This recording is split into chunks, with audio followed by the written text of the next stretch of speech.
My name is James Richards and I am the Principal Investigator on our leaveism project. The presentation differs slightly from the one advertised in the proceedings. The abstract was written over a year ago and what's presented today was put together in the last month or so.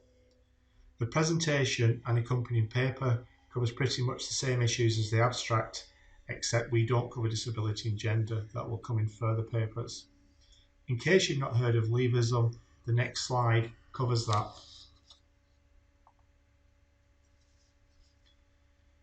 Leaveism is said to represent a conceptual blind spot in organisation studies. It first grabbed the attention of Hesketh and colleagues who came up with this largely descriptive account of leaveism. It effectively attempts to capture aspects of work, typically of salaried employees, and that has been overlooked in the past, being at the margins of what such employees do until fairly recently in getting their work done. It is very helpful, but probably doesn't tell the full story of leaveism, something today's presentation and accompanying paper is very much about addressing. So, here are three types of previously unrecognised forms of work, replacing non-sick time with good reason to not be working and probably working when ill as well, working early in the morning, late in the evenings and weekends, and working when officially on annual leave or even away on some sort of holiday or vacation. This is not the work of Hesketh and colleagues, rather it's a summary of where they have suggested leaveism fits with more recognised forms of working or not working. Absenteeism is obviously when employees are off sick and not working. Presenteeism is when staff are at work but not working fully. For example, the fear of not being the first to go home, reflecting very modern worries about job security, but also acts of misbehaviour, including doing your online shopping or personal social media on work time, etc. Presenteeism also covers sickness presenteeism, where employees are at work unwell and probably underperforming, and in some cases making other people ill at the same time. Leaveism is perhaps the most dysfunctional of the three and probably the most difficult to detect, as it is performed at home, when in transit, off sick, when on maternity, paternity or carers leave, the restaurant, the pub, and in some cases by the poolside, as indicated in the opening slide. Again, we believe there is more to leaveism than is suggested, even when we bring in presenteeism and absenteeism. In advance of attempts to capture primary data on leaveism, we believe there was more to leaveism than had been counted for so far. We're sociologists. The founding theorists appear to be from an organisational behaviour perspective, so it's inevitable how we would end up taking or developing leaveism in a slightly different direction. When the data started coming in, we began to look in particular at open comments. The three before you are typical of the three types of leaveism described in the earlier slide. So the first quote is about working almost all the time, including when ill. The second quote is about working way out of whatever normal working hours can be. And the third quote is working when you're supposed to be getting some downtime and having a break from the typically hustle and bustle of busy working life. It doesn't look employee-led as per the definitions. There appears to be a dark side to leaveism involving almost certainly many extra working hours and shades of employees expected to be highly committed and available. ICTs are also very much sitting in the background, facilitating leaveism. This brings us to our reworked, developed if you like, conceptual model of leaveism. We believe it's growing and has been growing for some time, effectively representing a second part-time job for many managerial and professional employees, or akin to a second shift. It happens, but only the employee doing it and perhaps an annoyed surrounding family experiences it. It's invisible too, perhaps taken for granted in many ways by executive level management or the HR function. That is to say, it is performed at the work-life interface, a place where work and non-work life intersect. It is made up of three component parts: work intensification, ideal worker norms, especially involving a sense of commitment and availability, and the glue making it possible when in the past it may have been less possible, is the proliferation of ICTs, such as the internet, broadband Wi-Fi, corporate information systems, and electronic devices such as smartphones, laptops, and tablets. Closing the loop in a way, and more a case of answering the so what kind of question, is the product of leaveism. In this case, we are suggesting there are three main outcomes of leaveism: poor well-being, low job satisfaction, and a range of conflict behaviours. The aim of the research in our paper is to test out and explore if there's any truth or value in seeing leaveism in this way. So this slide summarises our research aims and accompanying research questions. The slide also sums up the research approach taken to explore the proposed new model of leaveism.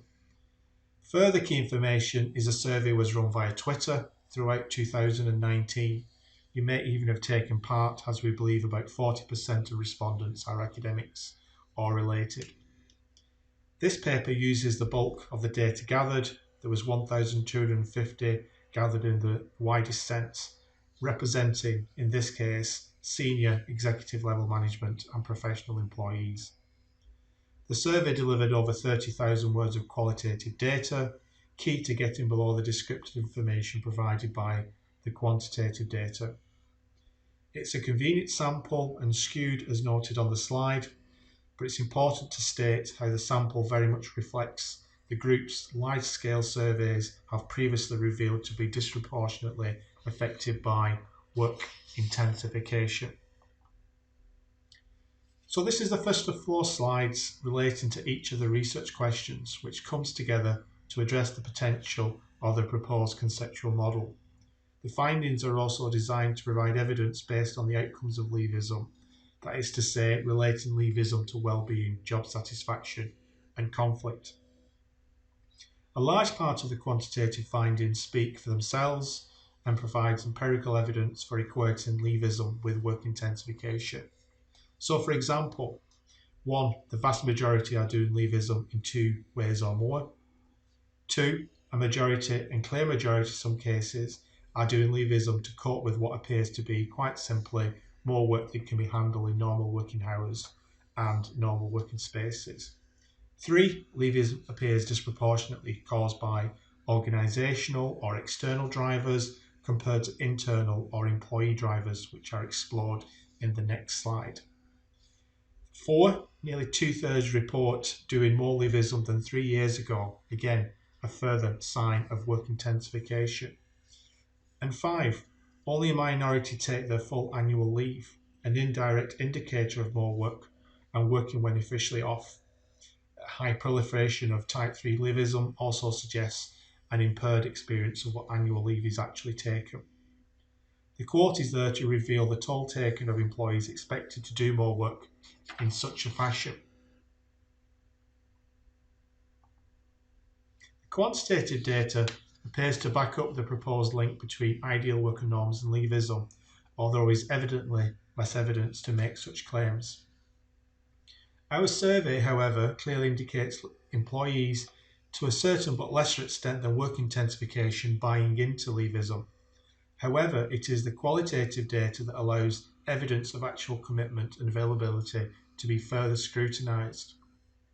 What such findings revealed is how only a very small number of respondents indicated they were available and committed, pretty much on their own terms. This evidence is depicted in quote 1. The vast majority of comments in such matters indicated employee buy-in to ideal worker norms was for the most part an activity in conforming with employer expectations of commitment and availability. This is set out and depicted in the second quote on this slide. Linking leaveism to ICTs is hardly earth-shattering, because how else would employees be able to end up doing so much more work away from the traditional work setting? 2 quantitative findings stand out here. 1. How common ICTs and mobile devices figure prominently in our working and non-working lives. And 2. The rise of international business, and how such technologies are key in such situations. A larger survey respondents rate from the private sector is likely to have captured more than the modest 12% doing leaveism for such reasons. The qualitative findings really helped expose how much ICTs are embedded in acts of leaveism. The three quotes represent by far the three common themes to emerge from such data. First, leaveism for many is pretty much 365 plus almost every waking hour. Secondly, ICTs allow work displaced from the traditional work setting to be done at home, in transit, when ill, by the beach, etc. And thirdly, ICTs represent the cause and cure of leaveism.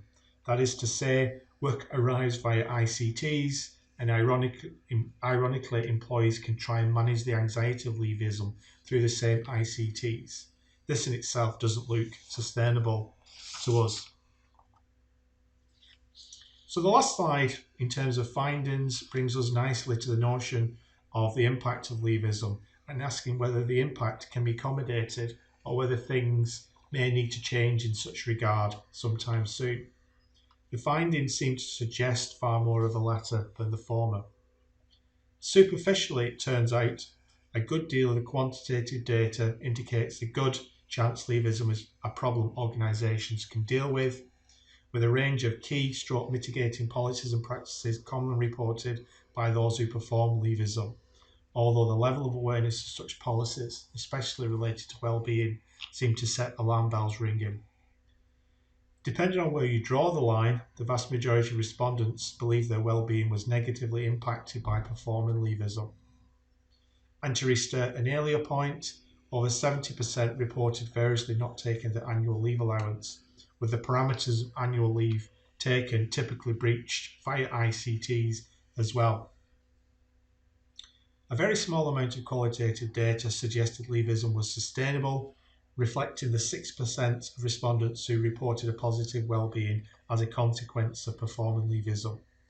Quote 1 demonstrates that point particularly well. However, substantially more common, on the other hand, demonstrates a recognition of an acceptance of leaveism, but on the other contains caveats. So what this is doing is effectively saying, I don't mind doing this, but it all comes with, add anything, including the following: job degradation, as noted by quote 2, bullying and harassment, extensive but exhausting coping strategies, working when on maternity leave, career damage, and even ill health caused or exacerbated by leaveism. So, to conclude and try to keep things short, the findings, which we recognise are distinct and important limitations, back up the view of linking leaveism to work intensification and employer-imposed ideal worker norms. Leaveism proliferating mainly because of developments in ICTs, but leaveism appearing to be very problematic practice and strongly associated with employee well-being, low job satisfaction and conflict. More specifically, the proposed model seems to hold up well when investigated via the empirical inquiry, but further research is clearly needed to explore these findings and this model further. We feel the research has made a range of contributions and may be the point and a basis of further discussion. The findings have strong policy implications, probably more so regarding HRM practice. For example, the findings seem to strongly indicate certain HR policies, high performance and attendance management, working perhaps too well, and other HR policies, such as well-being, annual leave, sick pay and employment relations policies, simply failing to deliver in a lot of cases.